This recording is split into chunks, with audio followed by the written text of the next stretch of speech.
Me alegro de que podamos continuar nuestro estudio del segundo libro de Moisés, el Éxodo, y hoy tenemos el subtítulo Un comienzo difícil. Hay dos reinos en los que el hombre puede encontrarse, el de la libertad y el de la esclavitud. En el de la libertad el hombre reconoce su dependencia de Dios y en el de la cautividad niega su dependencia espiritual de Dios. En el reino de Dios eres independiente de los demás espiritualmente. En el reino de Satanás eres absolutamente dependiente de lo que dicen y hacen los hombres. En el reino de Dios no hay miedo porque sabes quién eres y conoces tus propias posibilidades. Mientras que en el reino de Satanás todo se caracteriza por el miedo debido a un engaño en uno mismo. Al creer que puedes hacer algo que de todos modos no puedes, y así surge el miedo. En el reino de Dios no hay control sobre los demás, mientras que en el reino del maligno el control sobre los demás es una necesidad. El ejercicio del poder está excluido en el reino de Dios, pero en el reino de Satanás es el medio principal por el que funciona. Mantendremos siempre presentes estos principios y veremos especialmente cómo se aplican hoy en día, pero también cómo se aplicaron en la época de Faraón. Tenemos a Dios y al Faraón. Después entraron Moisés y Aarón ante Faraón y le dijeron: Jehová Dios de Israel dice así: deja ir a mi pueblo a celebrar mi fiesta en el desierto. Y Faraón respondió: ¿Quién es Jehová para que yo oiga su voz y deje ir a Israel? Yo no conozco a Jehová, ni tampoco dejaré ir a Israel. Es evidente, si se consideraba a Dios, no solo en la mentira de su corazón, sino también en su conciencia, se veía a sí mismo como un Dios. Un Dios no tenía miedo, pero aquí está la contradicción en el hombre, que por un lado se cree una cosa cuando en realidad no puede serlo. Pero de todos modos, cuando oye que Dios le pide que deje marchar a su pueblo, dice: ¿Quién es Jehová para que yo oiga su voz y deje ir a Israel? No lo conozco. Es una expresión real del faraón, que no piensa en obedecer a ese Dios porque no lo conoce. De aquí en adelante no daréis paja al pueblo para hacer ladrillo, como hasta ahora. Vayan ellos y recojan por sí mismos la paja. Y habéis de ponerles la tarea del ladrillo que hacían antes, y no les disminuiréis nada porque están ociosos, y por eso levantan la voz diciendo: vamos y ofrezcamos sacrificios a nuestro Dios. Así que él empeora la situación del pueblo de Israel. Y azotaban a los oficiales de los hijos de Israel, que los capataces de Faraón habían puesto sobre ellos, diciendo: ¿por qué no habéis cumplido vuestra tarea del ladrillo? Ni ayer ni hoy como antes. Así que los golpeaban, porque las cosas no se hacían bien. Y ahora estos oficiales van al faraón, y el faraón no está muy contento con su presencia. No les responde a sus peticiones, y los echa, y les dice: vayan y cumplan con el trabajo requerido. Y empeoró aún más la situación. Y evidentemente se quejaron a Moisés, y le dijo: mira, nos has hecho más daño que antes. Y ahora, entonces Moisés se volvió a Jehová y dijo: Señor, ¿por qué afliges a este pueblo? Parece malo, ¿no? ¿Para qué me enviaste?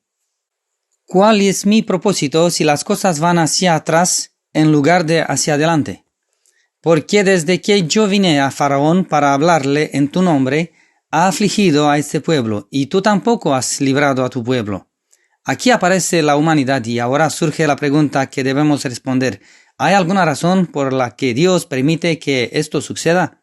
Habló todavía Dios a Moisés y le dijo: y aparecí a Abraham, a Isaac y a Jacob, por el nombre de Dios Todopoderoso, pues mi nombre, Jehová, yo no era conocido de ellos. ¿Qué significa esto? Leemos los versículos 4 hasta 7. Y también establecí mi pacto con ellos de darles la tierra de Canaán, la tierra en que fueron extranjeros y en el cual peregrinaron. Y asimismo yo he leído el gemido de los hijos de Israel, a quienes hacen servir los egipcios, y me ha acordado de mi pacto.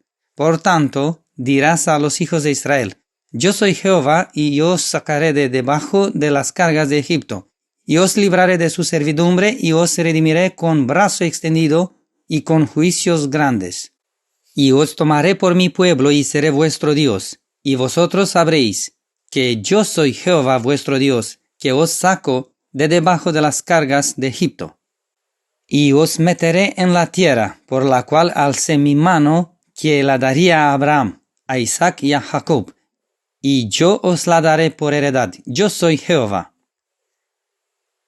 Aquí en la versículo 7, Dios dice así: Y os tomaré por mi pueblo, y seré vuestro Dios, y vosotros sabréis que yo soy Jehová vuestro Dios, que os saco de debajo de las cargas de Egipto. Aquí hay un punto muy importante que nos ayuda a entender por qué Dios permite el mal. ¿Por qué permite que sean oprimidos aún más? He aquí que Él dice: Yo me manifesté a Abraham, a Isaac y a Jacob, pero no les di a conocer mi nombre. Yo soy Jehová. Yo soy Jehová. Sí, soy el Todopoderoso, pero mi nombre, Jehová, quien soy yo realmente, no ha sido conocido. Y ahora Dios quiere darse a conocer a su pueblo. Porque ese es el propósito, a la clave por la que Él puede ganar de nuevo su confianza y caminar con Él. Esta unidad entre Dios y el hombre es la clave de todo éxito en la salvación. Y ahora Dios debe demostrarles primero que es suyo, que está de su lado, que es uno con ellos. Y este es todo el plan de la salvación. Es que Dios nos adopta como hijos suyos en esta salvación. En este plan de salvación que ha hecho. Porque esta es la clave para que nosotros hoy entendamos que no estamos separados de Dios. Conocemos a Dios porque es nuestro Padre y no hacemos nada sin Él. Hacemos todo junto con Él, como está escrito aquí en Apocalipsis 21:3. Y oí una gran voz del cielo que decía: He aquí el tabernáculo de Dios con los hombres, y Él morará con ellos, y ellos serán su pueblo, y Dios mismo estará con ellos y será su Dios. Esta es la clave. ¿Creemos que somos sus hijos? ¿En qué basamos esta confianza? ¿O no creemos que lo somos? Y como nuestro corazón es engañoso, debemos luchar en nuestra conciencia, en nuestra voluntad, para estar convencidos de que somos sus hijos, como pueblo, que somos su pueblo y que somos uno con Él. Y no podemos hacer nada sin Él. Esta es la unidad. Esto es lo que Dios quería explicar al pueblo, porque Él sabe lo difícil que es hacer que el hombre crea que es hijo de Dios y que Dios lo ha adoptado en Cristo. Hoy en día es muy difícil cuando hablo con mis pacientes y trato de explicarles que esta es la clave. Y os tomaré por mi pueblo y seré vuestro Dios. Y vosotros sabréis que yo soy Jehová vuestro Dios, que os saco no de debajo de las cargas de Egipto, sino de vuestro corazón, que os agobia y os destruye. Que los egipcios no son más que un ejemplo de este cautiverio interno en el que vivimos debido al error de creer que somos dioses y no hijos de Dios. Entonces, ¿cómo te consideras? ¿Te ves como uno con tu padre? Cuando sale algo malo de ti, dices: padre, tenemos algo que hacer, trabajemos juntos para resolverlo. ¿O intentas arreglar las cosas tú solo para que Él te reconozca?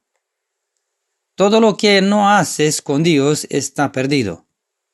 Pero para hacer algo con Dios, debes tener la fe que te une a Él, siendo su hijo. Y ese vínculo lo establece el Espíritu Santo, evidentemente, y nos ayuda a estar unidos a Dios. Pero nuestra parte es creer que somos sus hijos y que somos uno con Él. Cuando Moisés fue al pueblo y les explicó estas cosas, de esta manera habló Moisés a los hijos de Israel, mas ellos no escuchaban a Moisés a causa de la congoja de espíritu y de la dura servidumbre. He aquí que si la última vez estaban llenos de fe, de que había llegado la hora de ser liberados de la esclavitud, ahora que las cosas habían empeorado aún más, han perdido la confianza en Dios y han perdido la fe. Pero Dios quiere ponernos a prueba precisamente por eso, para ver si realmente tenemos esta fe clara en Él, o algo puede derivarnos de ahí. Es como un principio, que cuando empiezas algo con el Señor, cuando comienza esta liberación de la esclavitud de nuestro corazón, las cosas en nuestra vida no van bien. Te metes en problemas. ¿Por qué? Porque ahora comienza la lucha. Ahora comienza la verdadera lucha de la fe. Si realmente te ves como un hijo de Dios, si realmente cooperas con Él o te ves solo y desesperado, que nunca saldrás de esta esclavitud. A causa de la congoja de espíritu y de la dura servidumbre. Mas ellos no escuchaban a Moisés, es decir, de creer en Dios. Y Moisés, sin embargo, dice así: Y respondió Moisés delante de Jehová diciendo: He aquí los hijos de Israel no me escuchan, ¿cómo pues me escucharán Faraón, siendo yo de labios incircuncisos? Y Jehová habló a Moisés y a Aarón, y les dio mandamiento para los hijos de Israel y para Faraón, rey de Egipto, para que sacasen a los hijos de Israel de la tierra de Egipto.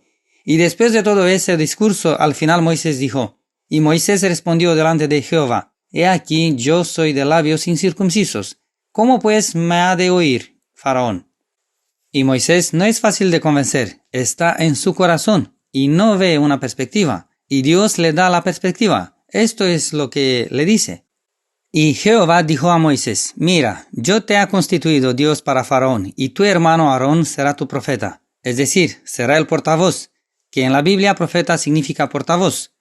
Tú dirás todas las cosas que yo te mandé, y Aarón tu hermano hablará a Faraón para que deje ir de su tierra a los hijos de Israel. Entonces, ¿cómo van Moisés y Aarón al Faraón? ¿Cómo fueron los demás israelitas que se presentaron ante el Faraón para quejarse y pedirle algo? Y él los rechazó y les dijo: Sois todos unos vagos y perezosos. Pero Moisés no va a Faraón a pedirle nada para él. No va a ver al Faraón como alguien que tiene una petición para sí mismo.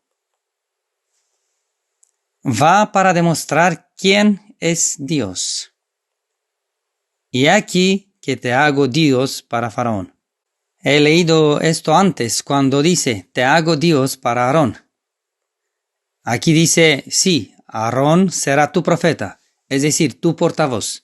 Entonces entiendo que no tienes la lengua hábil y circuncidada, como está escrito.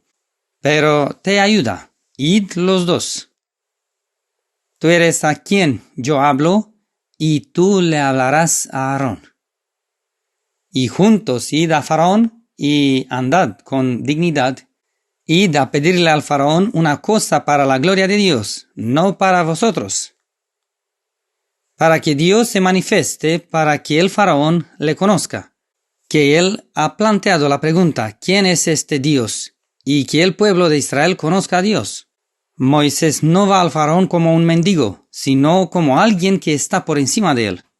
Esto es muy importante cuando nos encontramos en una situación en la que tenemos una necesidad, tal vez física, y como nos acercamos a aquel de quien queremos que resuelva la situación.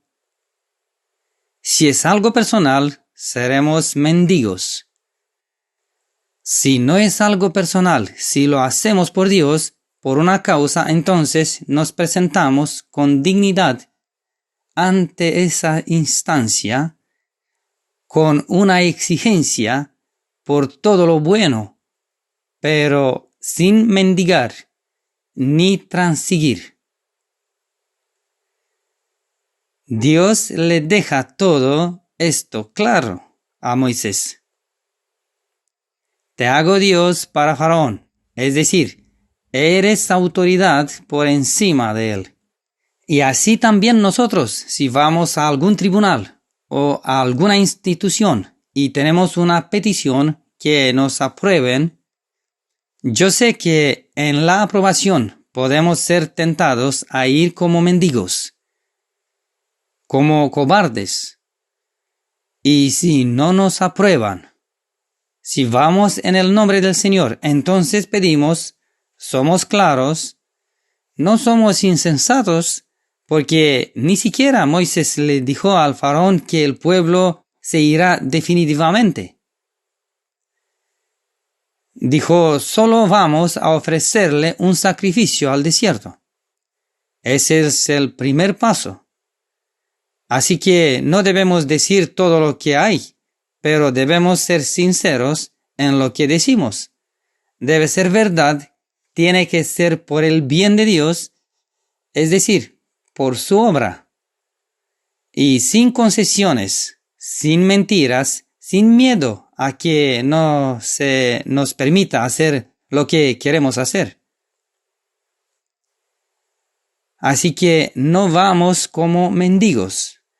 Siempre vamos con la dignidad que nos ha dado Dios en el nombre de Dios, tal como Dios le dijo a Moisés, he aquí que te hago Dios para Faraón.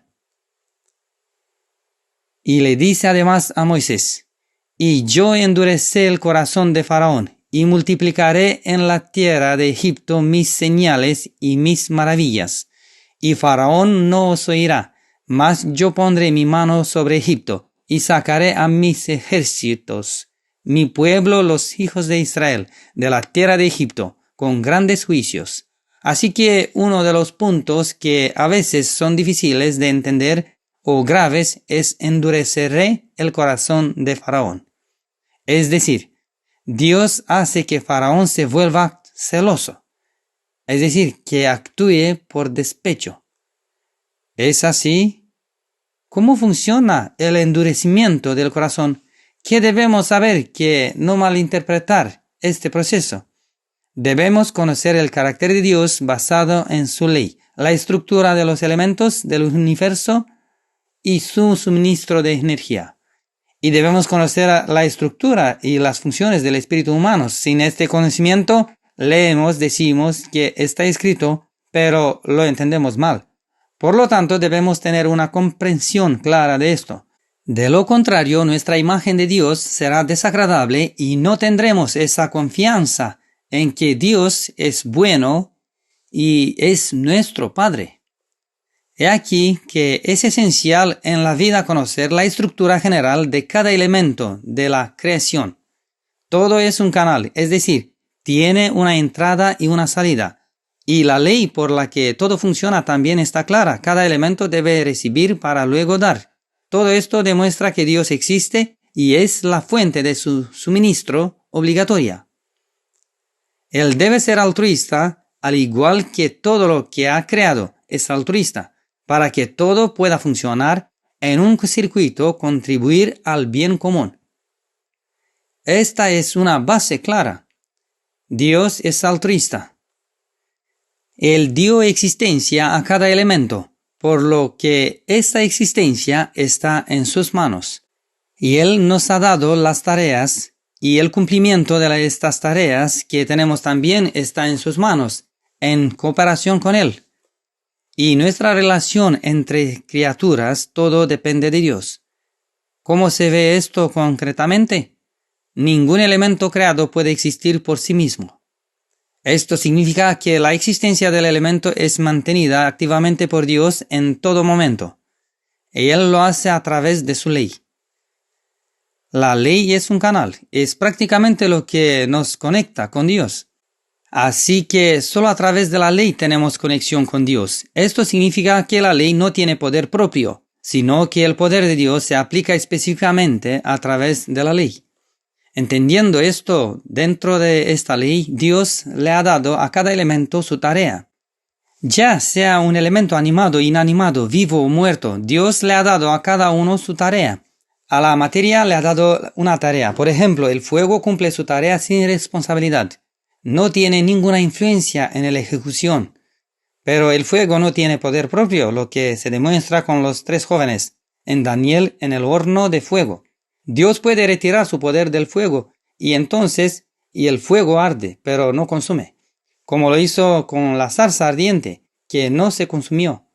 Los ángeles y los hombres, espíritus con razón, cumplen sus tareas mediante sus propios pensamientos y acciones, por lo que son responsables de lo que hacen y de lo que no hacen.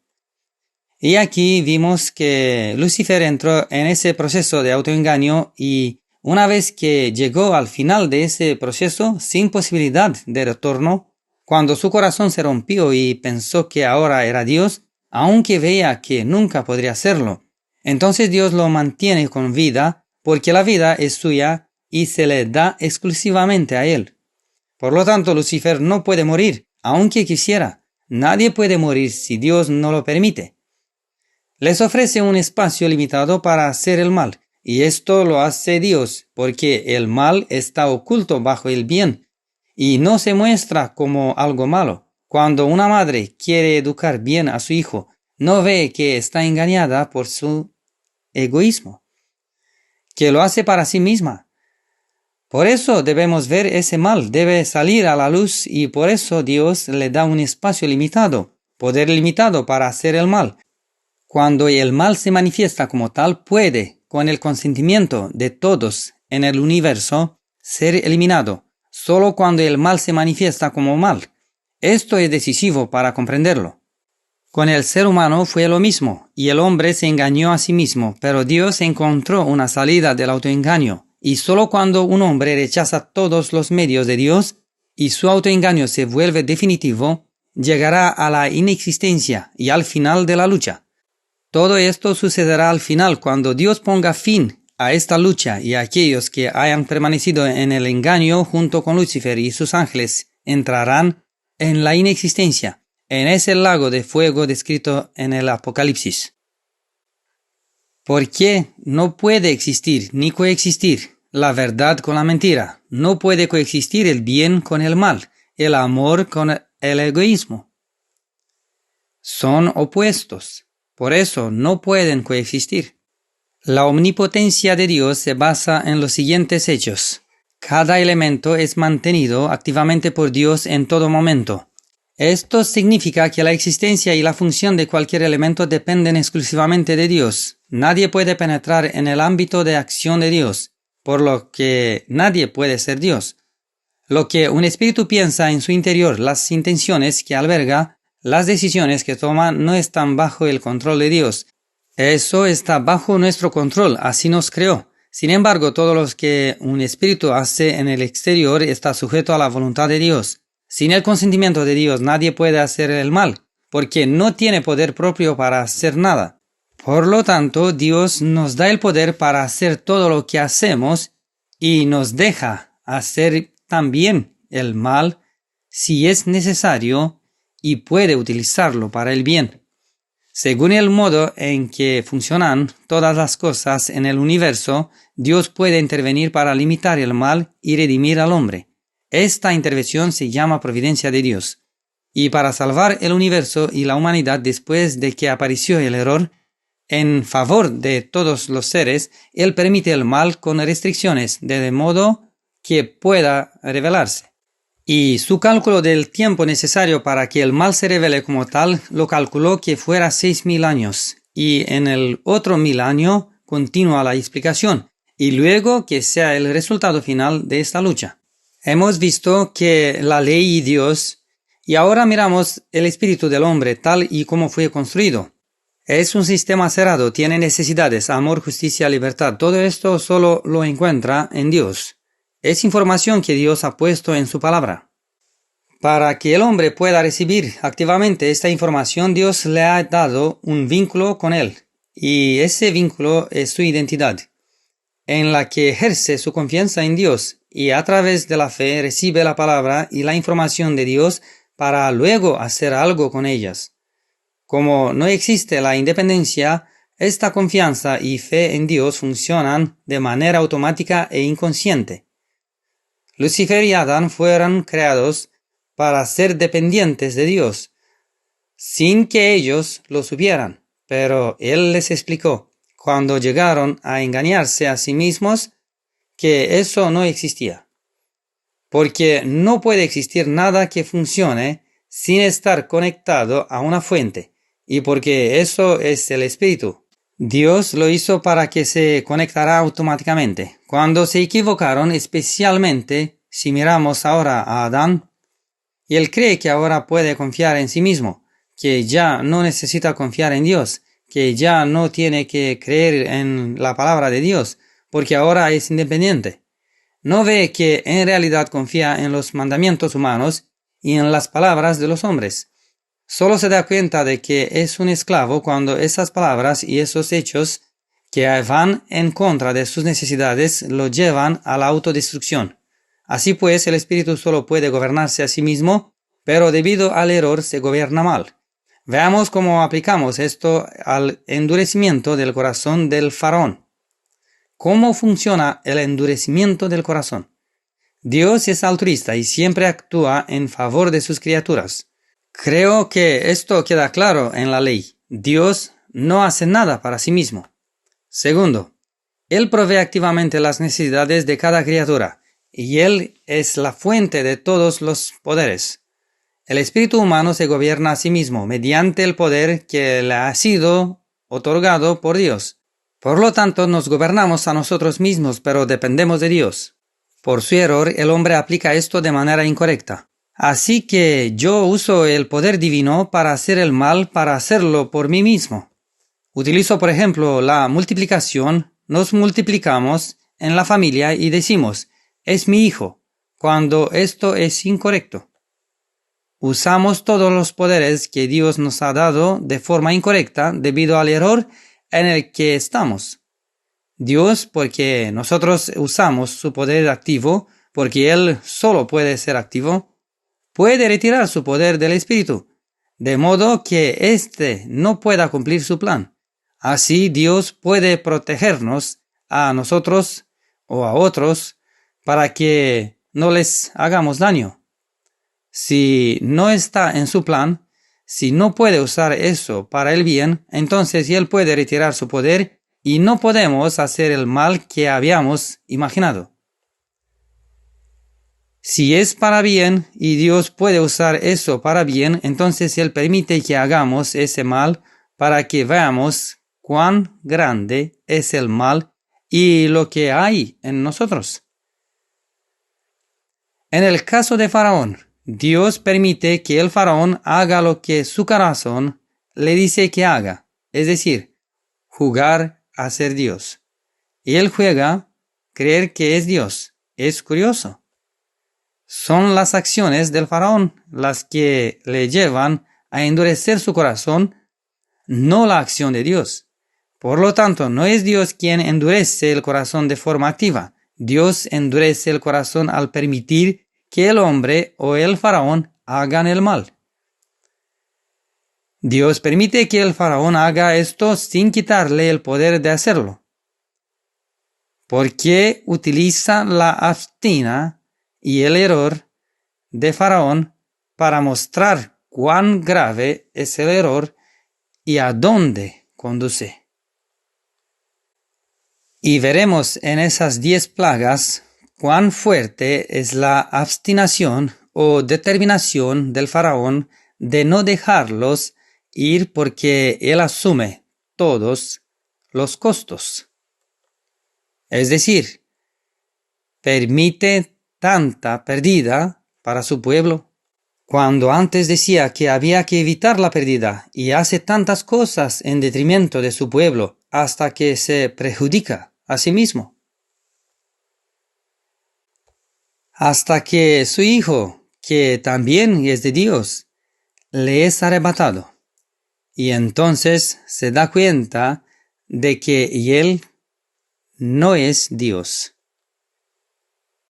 Pero requiere un esfuerzo por parte de Dios descubrir cuán profundo es el error y a dónde conduce, a qué perdidas en el pueblo conduce cuando el hombre se abstina y Dios lo permite. Sabed que vivimos bajo la gracia y que Dios no permite que salga nada que no sea para bien. Por eso, basándonos en nuestros pensamientos y nuestro egoísmo, ya estaríamos muertos hace mucho tiempo si Dios permitiera que eso ocurriera.